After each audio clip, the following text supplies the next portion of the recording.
आध्यात्मिक मार्ग पर सास और बहू का साथ नए आरंभ की ओर। यह कहानी एक छोटे से गांव की है जहां पर एक साधारण परिवार रहता था। गांव की गलियों में अक्सर दिन प्रतिदिन की भागदौड़ और साधारण जीवन की हलचल देखने को मिलती थी, लेकिन इस परिवार में कुछ खास था। सास बहू का रिश्ता, जो आमतौर पर कई परंपराओं और संघर्षों से भरा होता है, यहाँ एक आदर्श था। यह रिश्ता न केवल स्नेह और समझ से बल्कि आध्यात्मिकता की गहरी समझ से भी परिपूर्ण था। अगर आप अपनी माँ से प्यार करते हो और उनको हमेशा खुश देखना चाहते हो तो चैनल को सब्सक्राइब करो, लाइक करो, जय माता दी कमेंट करो। बहुत ही जल्द आपको खुशखबरी मिलेगी। प्लीज वीडियो को लास्ट तक जरूर देखें। अब आगे सुने। सास विमला देवी एक सरल और समर्पित महिला थीं। उन्होंने अपने जीवन के अधिकतर वर्ष अपने परिवार और घर की देखभाल में बिताए थे, लेकिन उम्र बढ़ने के साथ उनका मन आत्मिक शांति और संसार से परे के सत्य की खोज में बढ़ने लगा था। वे दिनरात रामायण, भगवद गीता और उपनिषदों का अध्ययन करतीं और हर पल एक नई आध्यात्मिक खोज करतीं। उनका मानना था कि जीवन का असली उद्देश्य केवल भौतिक सुखों को प्राप्त करना नहीं है, बल्कि आत्मा की शुद्धि और ईश्वर से एक गहरी संबंध बनाना है। वहीं उनकी बहू राधा, जो एक युवा और समर्पित गृहिणी थीं, प्रारंभ में इस आध्यात्मिक मार्ग के प्रति अनजान थीं। उन्हें यह सब जीवन की कठिनाइयों से बचने का एक तरीका सा लगता था। वह केवल अपने घर की देखभाल, बच्चों की परवरिश और पति के साथ समय बिताने में व्यस्त थीं। लेकिन विमला देवी ने धीरे धीरे उन्हें आध्यात्मिकता के मार्ग पर चलने के लिए प्रेरित किया। विमला देवी का मार्गदर्शन एक दिन, जब राधा अपने घर के काम में व्यस्त थी, विमला देवी ने उसे अपने पास बुलाया और कहा, राधा, तू क्या जानती है कि इस संसार में सबसे बड़ी शक्ति क्या है?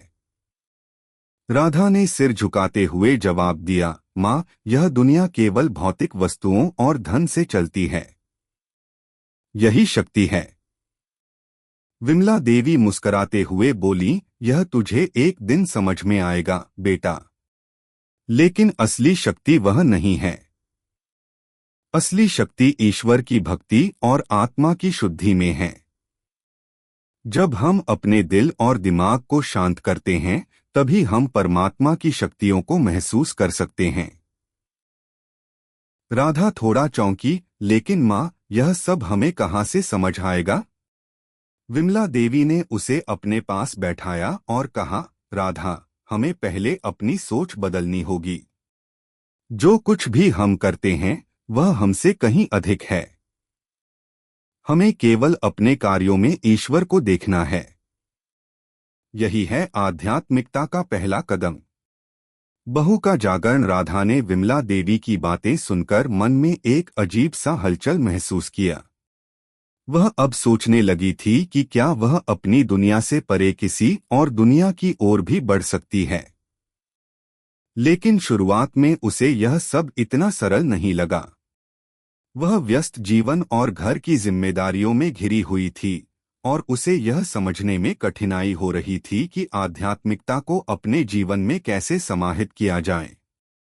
फिर एक दिन विमला देवी ने राधा को एक पुस्तक दी, जिसमें आत्मा की शुद्धि और ईश्वर के साथ एकता के बारे में विस्तार से लिखा था। राधा ने पुस्तक को हाथ में लिया और उसे पढ़ना शुरू किया। धीरे धीरे उसके भीतर एक नई ऊर्जा और शांति का एहसास होने लगा। उसने ध्यान करना शुरू किया और छोटे छोटे मंत्रों का जाप करना शुरू किया। हर दिन जब वह इन गतिविधियों में लीन होती, तो उसकी आत्मा को एक नई दिशा मिलती। वह महसूस करने लगी कि न केवल उसकी सोच बदल रही थी, बल्कि उसका व्यवहार भी बदल रहा था। उसे अपनी सास के साथ वक्त बिताना अच्छा लगने लगा और विमला देवी की उपस्थिति में उसे सच्ची शांति का अनुभव होने लगा। वह समझने लगी थी कि आध्यात्मिकता केवल एक बाहरी क्रिया नहीं है, बल्कि यह हमारे भीतर की एक गहरी यात्रा है। एक दूसरे का सहारा। समय के साथ राधा और विमला देवी का रिश्ता और भी मजबूत होता गया। दोनों एक दूसरे को न केवल घर के कार्यों में मदद करती बल्कि एक दूसरे के आध्यात्मिक मार्गदर्शन में भी सहयोग करती। जब राधा किसी समस्या से गुजरती तो विमला देवी उसे ध्यान और प्रार्थना के माध्यम से समाधान ढूंढने का तरीका बताती। वहीं जब विमला देवी को कोई मानसिक अशांति होती तो राधा उसकी मदद करती और उसे अपने मंत्रों और ध्यान के द्वारा शांति प्रदान करती।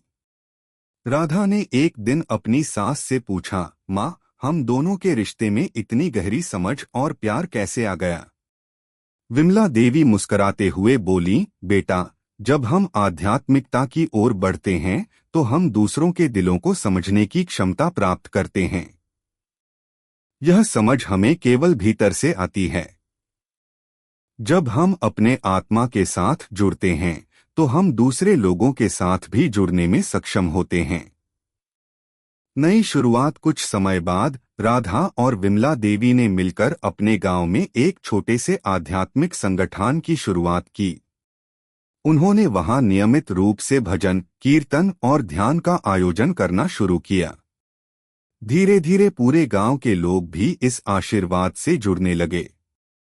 सास बहू के बीच की यह आध्यात्मिक यात्रा केवल उनका ही नहीं बल्कि पूरे गांव का जीवन बदलने का कारण बन गई। इस यात्रा में सास बहू दोनों ने न केवल एक दूसरे को आत्मिक शांति की ओर बढ़ने के लिए प्रेरित किया बल्कि एक दूसरे के जीवन में गहरी समझ और विश्वास भी विकसित किया।